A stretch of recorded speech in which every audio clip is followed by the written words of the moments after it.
Commissioner President. Adoption of the agenda. I'd like to add, under new business, a discussion on the, second meeting this month, since y'all are gonna be gone. About possibly sign that. It's number one on the new business. That'd be number two. So move under the thing to the Second.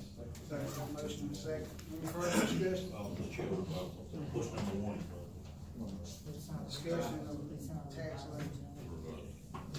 Okay. Well, that neither would it.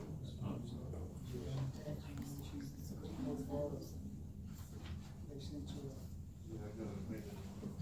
Okay. we have a motion and a second. Any further discussion? All in favor, let it known by aye. Aye. All opposed? Do we have any petitions from the public? Rick, Patrick? Okay. See what he's second of that, Eddie. Thank you. I promised the boss, Sherilyn, that I'd be brief. As some of y'all may know, September is Childhood Cancer Awareness Month.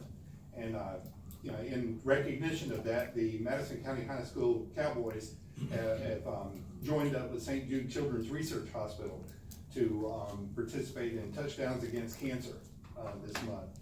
And we've been asking people to make pledges, you know, for every touchdown the Cowboys score, make a pledge to St. Jude's. So far, the Cowboys are up to just over $400. Yeah, number 3 in the state, but I think we can do a lot better. This week is Touchdowns Against Cancer Week at Boot Hill Stadium. We'll have, you know, buckets for people to make donations, you know, at the stadium. And I just, you know, mentioned it to you guys just to make you aware. And, you know, everyone here, you can make a pledge by going to www.touchdownsagainstcancer.com. And all proceeds will go to St. Jude Children's Research Hospital in their fight against childhood cancer and other dreaded diseases. Thank you. Appreciate it, Rick. Thank you. And we'll move down to approval of minutes from the regular meeting held August 22nd. Mr. Chair, I move that they be accepted as presented with corrections at the meeting. Have a motion and a second. Any further discussion? All in favor, let it known by aye. Aye. All opposed? Sheriff, you have any at this time? I'll pass, Mr. Chairman, until, I think you got an agenda item that I'll comment on later. Okay, Mr. Hardy, you have anything?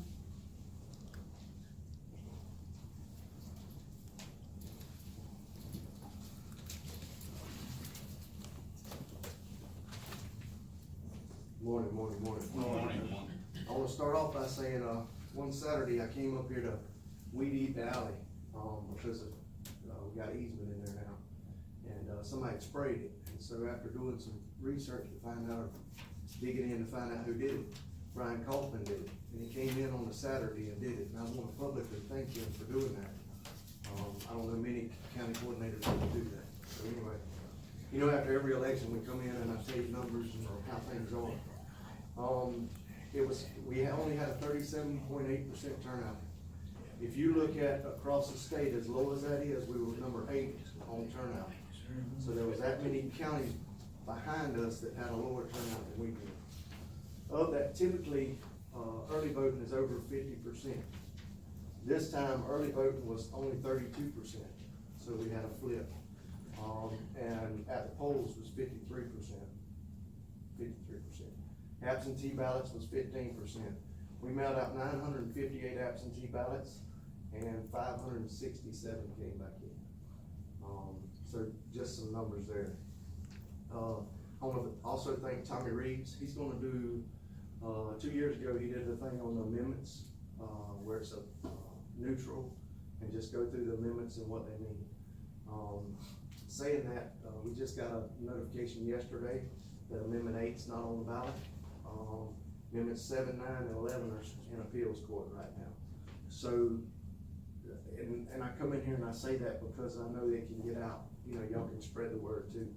If any of those, we're already going to print the ballots. If any of those gets removed, we'll put a thing in every absentee absentee ballot, we'll put a thing in every booth saying, hey, this isn't on the ballot, disregard this amendment on the ballot. 13's supposed to be off too, but I think it's still under appeal.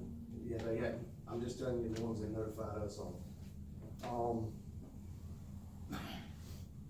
Cybersecurity, and we're gonna hear this more and more and more and more and more. It's a real threat. I got asked a couple of times why Madison County shouldn't be worried about that. Or why is Madison County as small as we are? If you look at Miami-Dade, they probably have close to $2 million is what the supervisor of election told me, just for cybersecurity. We have $9,000. Doesn't matter where they penetrate, it's if they penetrate. And so then they get across the whole deal. So yes, it's a real live, ongoing threat. Are we getting hits? Yes, we're getting hits. The system we have in place is notifying us those things. We're almost every day getting a notification on something to look out for. It's a real thing. But I say that to say, so what happens if we get hit? We have backup plans in place. We have teams that'll come in and do certain areas and go out and we'll go back to the old style elections. And so then there's some other things that we'll do. But anyway, cybersecurity is a threat. Madison wasn't involved in that this time, or any county in the state of Florida. I say that to say, I'm on the canvassing board, and the only way that you can, or the best way to get off of the canvassing board is remove yourself. There was a elected official who made a statement, and I confronted him on that statement. I wouldn't go anywhere and say anything I said out in public. I said it on a phone conversation to let other supervisor of elections know the reaction that I got. Apparently there was somebody on the phone line, and they made it public what I said. And so I don't think it's fair or right, and so I removed myself from the canvassing board. Will I still oversee the process? Yes. Will I still have an input? Yes. But I won't be approving signatures. I won't be doing any of that canvassing board duties. And the way the ordinance runs, Ronnie would step in and take the next place. And so I debated about saying it, but I think people in Madison need to know. I think y'all need to know. Again, I wouldn't go to the media and say anything, and I just repeated a conversation that we had, and it was about cybersecurity. So, y'all got any questions for me? Good job. Awesome. And if I keep going, I'm not gonna have any hair left after these elections. Thank y'all. Thank you, Tony. Okay, we move down to consent agenda. Motion to approve. Mr. Chairman, I think on the resolution on consent, I don't think you have to pull it, but on paragraph 2, you got some typos on dates, I think. Because it says that during the 2017 or 18 or later fiscal years, you can use taxes from 16, 17. I think we need to advance both those one. So the resolution is the 2018 and 19, you can use taxes from 2017 to 2018. So I think y'all can approve of that, correct? Motion still stands. Second, Bill Johnson. With corrections. With Yes. with corrections. Okay, I have a motion and a second. Any further discussion? All in favor, let it know by aye. Aye. All opposed? Okay, we'll move down to unfinished business. Proposals for paving of loan. Mr. Chair, Mr. Reed, do I need to recuse myself on this? I think that's what we've done in the past, yes, sir, since you were involved with one of the banks. Okay. Oh, yes, sir. Do we need to step out or what? No, when you accuse yourself like this, I think you need to declare the conflict, and the conflict is you're involved with one of the banks, and then you need to fill out a notice of conflict, and I believe that's with the supervisor's office, and then just don't participate in the proceedings, and then we've got a quorum of us. Okay, thank you. Mr. Washington. We received 2 bids, one from Madison County Community Bank and one from Capital City Bank Group. They're included in the packet. If you're wanting a recommendation, I'll give you a recommendation to continue with Madison County Community Bank.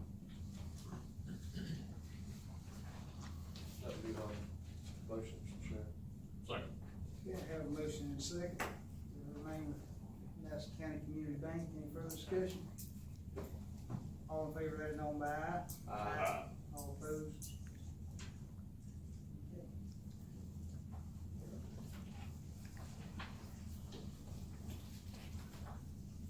This time, we're going to discussion of proposed ordinance regarding parking around Cherry Lake. Mr. Turner? Mr. Chairman, in your packet was a proposed ordinance, so that's ordinance 2018 dash, and a blank there.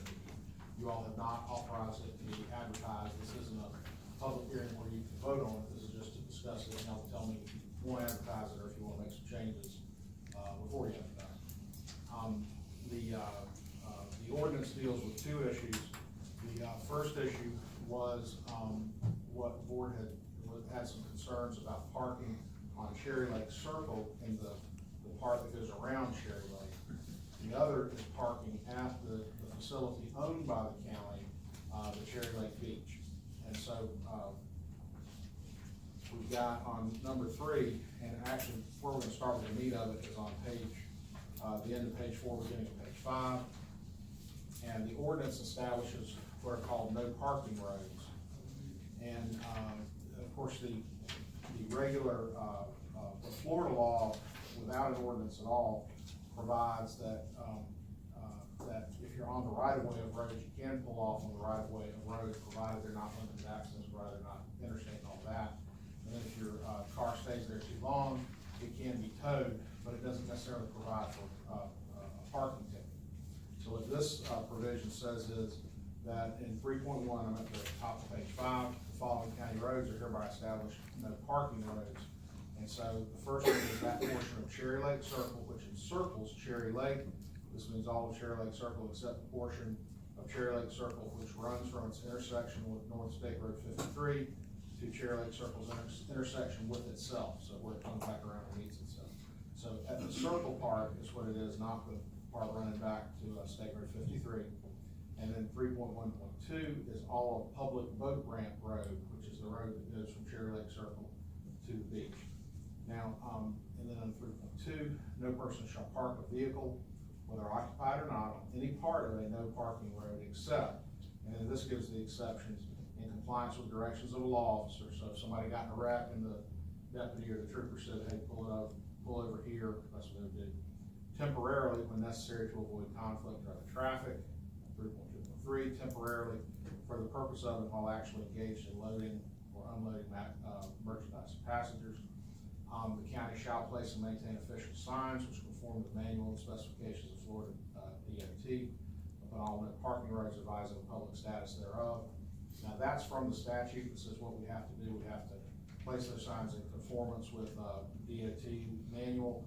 I know Brian said that they've looked at it and really don't see anything in the DOT manual that says that. So if there's nothing, if we check and there's nothing in the DOT manual, I think we just have to do what's reasonable and a reasonable number of signs.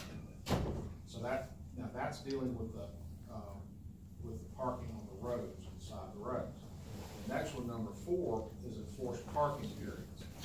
So the following areas are hereby established as enforced parking areas. And then 4.1.1, Cherry Lake Beach, that's the only we got. 4.2, no person shall park a vehicle, whether occupied or not, in the enforced parking area except, and then you got those same exceptions, compliance with directions of the law officer, temporarily for conflict, etc. And then the last one is 4.2.4, in compliance with the parking rules which apply to such enforced parking area. Then we get down to the rules. Now, what this envisions is that we're gonna go out and the truck and trailer spaces will be numbered. And so I don't think that has to be anything expensive. I think you can take a paint and on the asphalt itself, you can write a huge 1, the next one you can write a big 2, etc. And then and I may have that back, switched around. And then the other ones that are just car spaces, you're gonna do one's a letter and one's a number. And like I said, it doesn't have to be anything expensive. It can just be written right there on the asphalt in a big thing. So anyway, for the Cherry Lake Beach, no vehicle shall be parked at Cherry Lake Beach except as follows. And then the first one, vehicles with vessel trailers may be parked in vehicle trailer parking spaces only. Those are the ones that are marked that way. Vehicles without trailers may be parked in vehicle parking spaces only, okay, so there's the only places, you can't park them on the grass, can't park them in the middle of the road, those are it. Then you've got 4.313, any vehicle with or without a trailer may be parked in accordance with the temporary written permission of the county coordinator, provided that for the duration of such parking, a natural person is physically present on shore at Cherry Lake Beach with a copy of such written permission, and able and willing to show such copy of such written permission to any requesting county representative or law enforcement officer. Such written permission may be in the form of an email from the county coordinator. All that is to make it easy for law enforcement to be able to drive out there and easily tell who's parked correctly and who's parked not correctly. If you got a truck and a trailer parked anywhere other than a truck trailer space, they're parked incorrectly in violation of the ordinance, ticket. You got a vehicle without a trailer parked anywhere other than those vehicle spaces, parked incorrectly, get a ticket. Now, before you do hand somebody a ticket, you need to look around. If there's somebody standing there, right, you need to go see if they've got a written permission from the county coordinator. If they say, I called him and he said it was okay, that's not good enough. They've gotta have something in writing that they can show of the law officer, and they gotta be standing there. They can't be off somewhere on the boat about to come back. Again, 4.4, county shall place and maintain signs in conformance with the DOT. Now, this was the part, number 5, because the part that concerned me and where we had to squeeze it into the statute that's already there, that's specifically granting the law enforcement officer who discovers a vehicle parked in violation of the ordinance may issue a parking ticket to the driver of the vehicle. So if the guy's standing there, you can hand him a ticket. 5.12, if the vehicle is unattended, attach such parking ticket to the vehicle in a conspicuous place. That's where you leave it under the wiper. And that's where that statute allows you to do that. That's kind of what it took so long. Now, law enforcement for parking, as opposed to, moving violation and all that, law enforcement can't use the normal, citation. And so that's why I've got attached here an Exhibit A. And so this is a form, and it's pages 10 and 11. And this is a form of a parking ticket that we would need to get printed up and make available to, foremost the sheriff's office, but then anybody else, for instance, if Fish and Game or one of those guys wanted to be able to write parking tickets, yes, we would want to give them the ability to do that as well. But that's the form of the ticket. And so what it tells them is when they get that, hey, you need to contact the folks that are on page 2, the clerk of the court's office, you've got a certain amount of time, et cetera, that's it. And then you've got the penalties. Now, what we statutorily, again, these statutes aren't real clear, but what I've got here is a fine of $30. Now, that's the amount that I feel very comfortable we can support statutorily. Could we go higher? Maybe, but I think we can support $30. I think, if the idea here is to get folks' attention, I think that's enough to get their attention. And if it doesn't get their attention, you don't always come back crazy. But that's what I would recommend that we start with on the penalty, and that's a civil infraction, et cetera. And and again, one thing that may look strange to y'all on page 9, number 9, it says contemporaneously with the enactment of this ordinance, the board is also adopting the provision of this ordinance by resolution to ensure compliance with that statute. It's kind of a glitch in the law. That statute said we can enact regulations by resolution, right? It didn't say ordinance. So I think the way the belt and suspenders approach is, if we're gonna enact the ordinance, I'll just prepare a resolution that says the exact same thing. We'll enact it by ordinance and resolution. So that's my attempt at a first start at what y'all want to do to try to get parking under control up there. I think it gives law enforcement and the public some very definite directions on this. You may not park in those on those roads at all. If you do, you're subject to getting a ticket. You may not park anywhere other than a parking place unless permission, like for these tournaments, has been given. And then you got to leave somebody on shore with something in writing. Sheriff, you have anything you want to add to this? Just a couple of comments. I'm gonna start off by saying, it brought me great joy at the last, evening meeting in August when our attorney, announced that this ordinance business was a lot harder than what he thought it was. This is, I think, we've looked over the ordinance, I think it's appropriate, so just a few caveats that I wanna add. Number one, if the county manager does approve, you know, someone parking outside the limits that we would I'm sure he's gonna notify us.